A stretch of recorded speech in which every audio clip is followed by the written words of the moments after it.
As an alumni of America's finest news source, I have a peculiar relationship with the most important news show ever. I don't know which one entered my life first, but I became aware of them both around the same time in my life, 9/11. My 9/11 story is that I was in 8th grade and I was at my locker and my friend came up to me and went, "Travis, did you hear that a plane hit the World Trade Center?" And my reaction was, "What's the World Trade Center?" And that's when I realized I should probably pay more attention to the world around me. I had only just recently, in 7th grade, broken away from organized religion, so I was in my figuring out how the world worked phase, when I was first starting to ask questions about the societal structures around me and do that Uncle Iroh stuff. It's time for you to look inward and begin asking yourself the big questions. I became obsessed with this question: why do things work the way that they do? And really, I'm just still obsessed with that question. It's one of the core values driving this channel. Satire as an art form just kind of connects with me in a way that most other forms of information consumption just kind of don't. The Onion and The Daily Show, for me, are two intertwined threads, comprising the reason that I am who I am politically and the reason I make and consume satire. And I've been thinking about these two institutions a lot lately. Partly because The Onion is where I worked during the 2016 election and first half of the Trump administration, the first one. And also because Jon Stewart, the guy I wanted to emulate as much as possible in high school, is back hosting The Daily Show. Everything is cyclical. And if you clicked on this video based on the thumbnail, then you're probably expecting me to start throwing some critiques at him. And you're right. But that's not to say I'm not,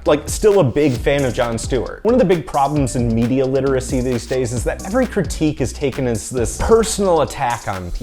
If Ethan wants to talk to me, he can talk to me. This isn't that. I just want to talk about how The Daily Show and The Onion, America's top satire institutions, think and talk about the abstract concept of fascism, because that's unfortunately relevant. John asks this question towards the beginning of his rant. Do I not understand what fascism is? Now, that question's meant to be rhetorical, but nah, man, you asked the question, we're gonna get into it. And to answer the question off the bat, I think Jon Stewart has an idea of what fascism is, but doesn't necessarily know where it comes from or how it evolves. I mean, if he did, he wouldn't seem so baffled that it's hijacking perfectly legal democratic systems to carry out its agenda. But the truth is that for now, his most objectionable actions have taken place almost entirely within our designed democratic system. He wasn't foisted upon us by a dictator. There was no authoritarian end run, no royal edicts. This happened to us as designed. And J.D. Vance broke the tie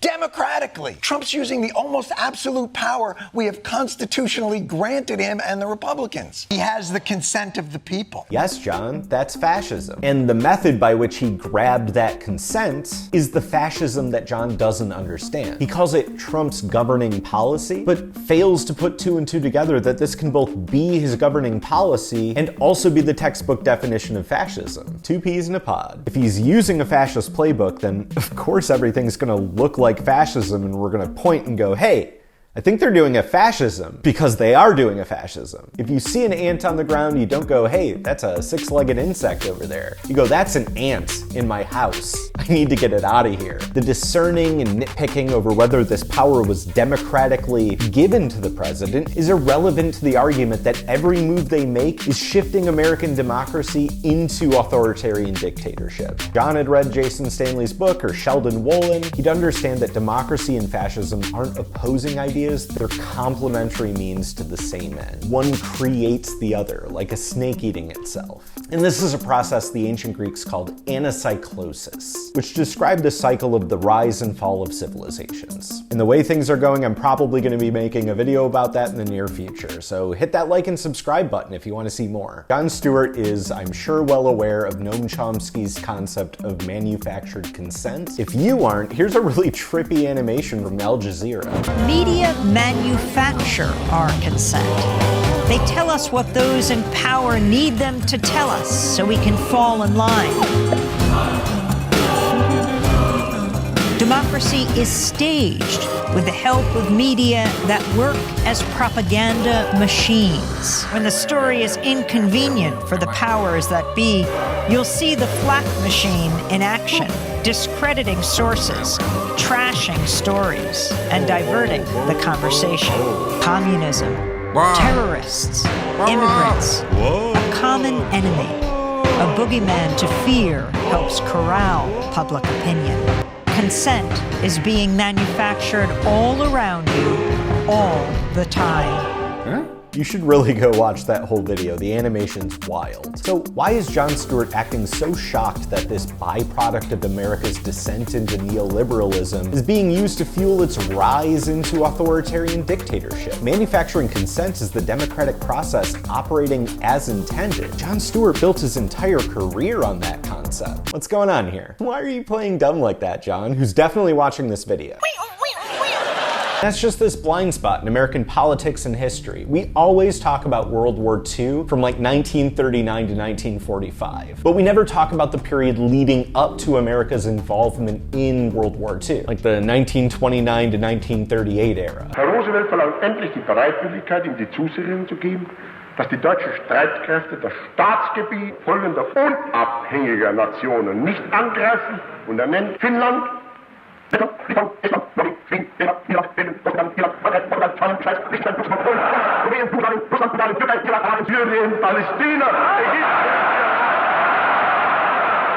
How did Germany get to Hitler? You know, we weren't involved in that. We were being isolationists and staying out of it. But people were still paying attention. In my previous video about fascism, I talked about Charlie Chaplin's 1941 film, The Great Dictator, something still relevant to this day. In it, when the barber finally returns home after being in a coma for a few years, it's changed entirely, but the people performing the violence of the state are still the police officers, the people we trust to perform that duty. Hitler was elected to office. He wasn't some outside force that took control over Germany. And he kind of was, he was from Austria, but the things that fundamentally brought Hitler to power were the things that made Germany a democracy in the first place. Jon Stewart's rant wants to believe that fascism is this outside evil that's come in and infected our system. But in reality, fascism is just a byproduct of a malfunctioning system. What is it? It's just a bunch of individual Americans venting their dissatisfaction. And some of them are great and some of them are not. So you Just can't like, say, I you know, love the Tea Party.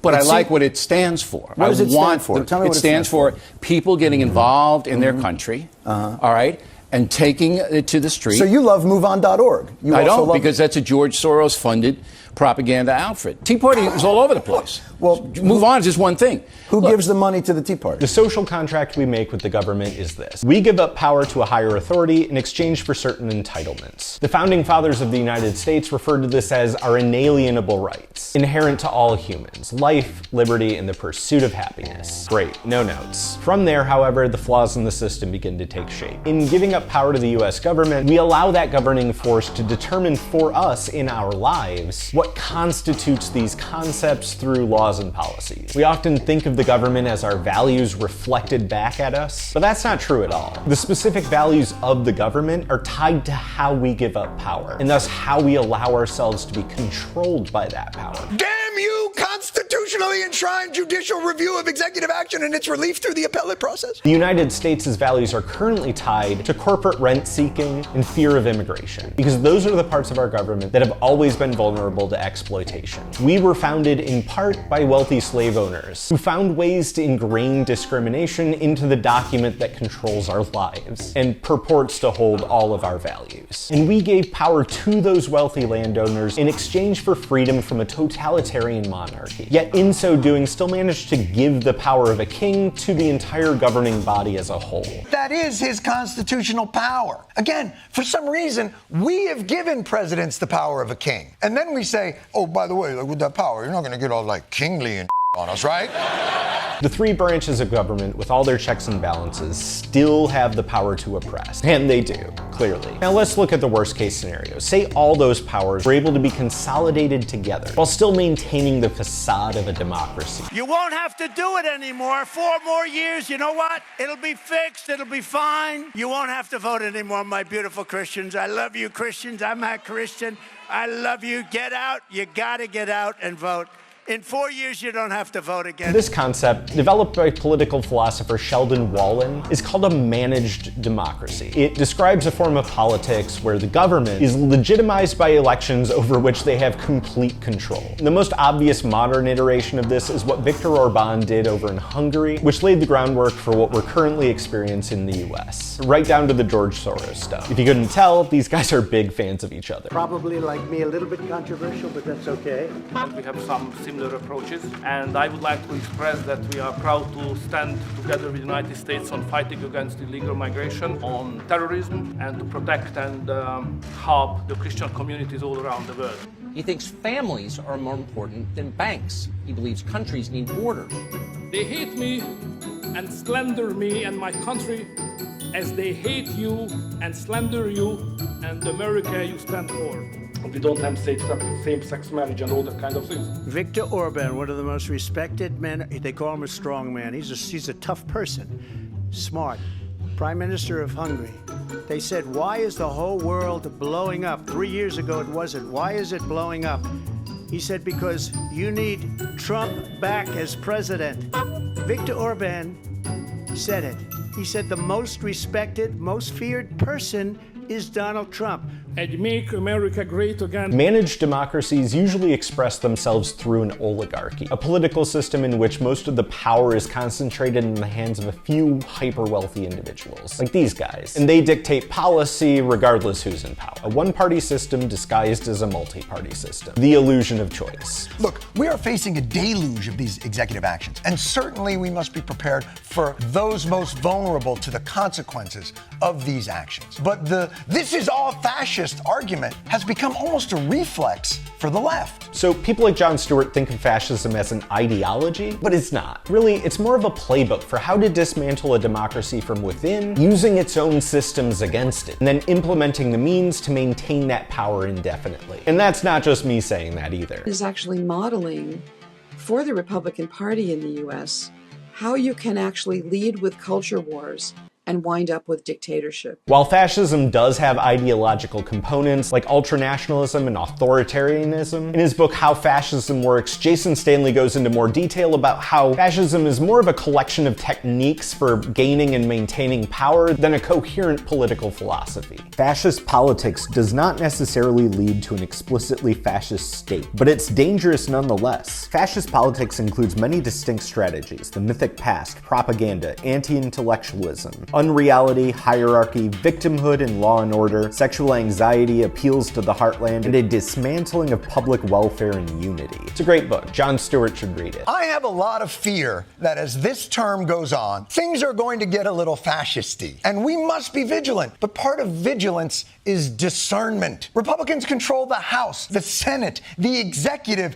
and the judiciary. And just about every move that has been made till this point, we have granted them electorally. It's our fault. The constant drumbeat of encroaching fascism will erode the credibility we will need if, hopefully if, and not when, it hits. Fascism doesn't hit. It is the erosion process. In Book 8 of Plato's Republic, Socrates argues that people are not naturally led to self-governance, but rather seek a strong leader to follow. Democracy, by permitting freedom of speech, opens the door for a demagogue to exploit the people's need for a strongman. The strongman will use this freedom to prey on the people's resentments and fears. Once the strongman seizes power, he will end democracy, replacing it with tyranny. In short, Book 8 of the Republic argues that democracy is a self-undermining system whose very ideals lead to its own demise. Fascists have always been well acquainted with the recipe for using democracy's liberties against it. Nazi propaganda minister Joseph Goebbels once declared, "This will always remain one of the best jokes of democracy, that it gives deadly enemies the means by which it is destroyed."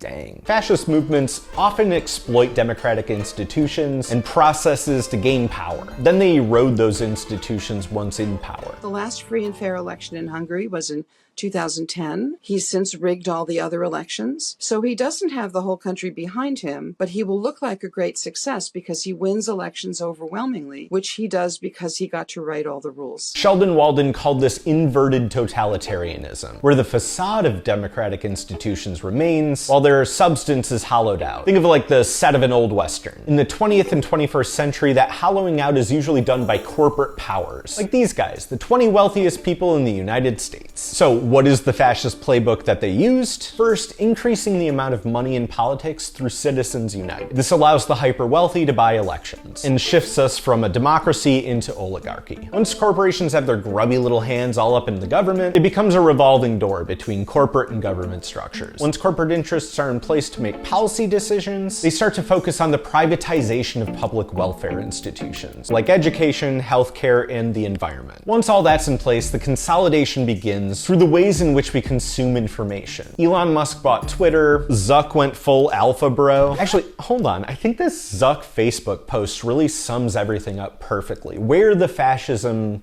arose from. I'm most interested in questions about people. What will enable us to live forever? How do we cure all diseases? How does the brain work? How does learning work? And how can we empower humans to learn a million times more? I'm also curious about whether there is a fundamental mathematical law underlying human social relationships that governs a balance of who and what we all care about. I bet there is. That's my Zuck voice. All right, so what about the Onion? How do they cover fascism? Well, they don't really. At least they don't call it that word. The Onion uses something called reductio ad absurdum, which is this ancient Greek concept of taking a logical argument to its extreme to point out how absurd it is. Well, Jane, you'd think as lawmakers they'd be passing bills all the time. Well, they introduce a lot of bills, but then usually they get held up in questioning the motives and patriotism of whoever proposed them. In fact, if you look at the Onion's website, they haven't used the actual word fascism since 2023. So rather than call out fascism directly, they use the rhetoric surrounding the playbook of fascism to harpoon the entire concept and show the absurdity of that callousness. Updating their Twitter feeds with disparaging remarks about political rivals and checking Facebook to see if they had any new supporters. They'll take a person in politics and make a character out of them. What that does is allows them to use each individual person inside of the fascist movement to talk about a different part of that movement. Steve Bannon, the flesh-eating monster. God, who is that? There were so many terrible people in this administration. I forget who some of these people are. Oh, that's Sean Spicer, who liked a video that I made making fun of him once on Twitter. It was very funny. And that's what makes The Onion a little bit more well-respected than its peers, like, I don't know, Hard Times. Still great stuff, but there's nothing like the original. Next, Congress will try saying the law on TV to see if that makes it official. And after that, they'll have all of the bill's supporters stand in a circle and shake hands with one another simultaneously to see if that works. All right, let me read for you The Onion's most direct article about fascism that they've written to date. This came out while I was there, called "Political Scientists Reassure Americans That Stripping Minorities of Citizenship Usually Where Descent into Fascism Peters Out." Very funny. I know people might be worried that a targeted effort by a country's leaders to erode the civil liberties and question the citizenship of a specific minority group is sometimes the ominous sign of even worse things to come. But in nearly all cases, this actually represents the low watermark for fascism. Now here's the real question. Is any of this stuff effective? According to American singer-songwriter Tom Lehrer, political satire became obsolete when they gave Henry Kissinger the Nobel Peace Prize. Truth. So if satire's dead, then what's the point of doing it anymore? Like, what are Jon Stewart and The Onion actually trying to do? It's not give an explanation for what fascism is, that's for sure. Well, according to this humorist from Chicago, Peter Dunn, at the turn of the 20th century, satire and normal journalism share the same purpose. They seek to comfort the afflicted and afflict the comfortable. Anyway, that's this video. Just a bizarre lack of awareness from a team of writers that I really respect. Satire only works when you're confident that what you're saying is true. John and his entire team of writers betrayed their lack of awareness about what fascism is by simply asking the question. Do I not understand what fascism is? I guess not, but now you do.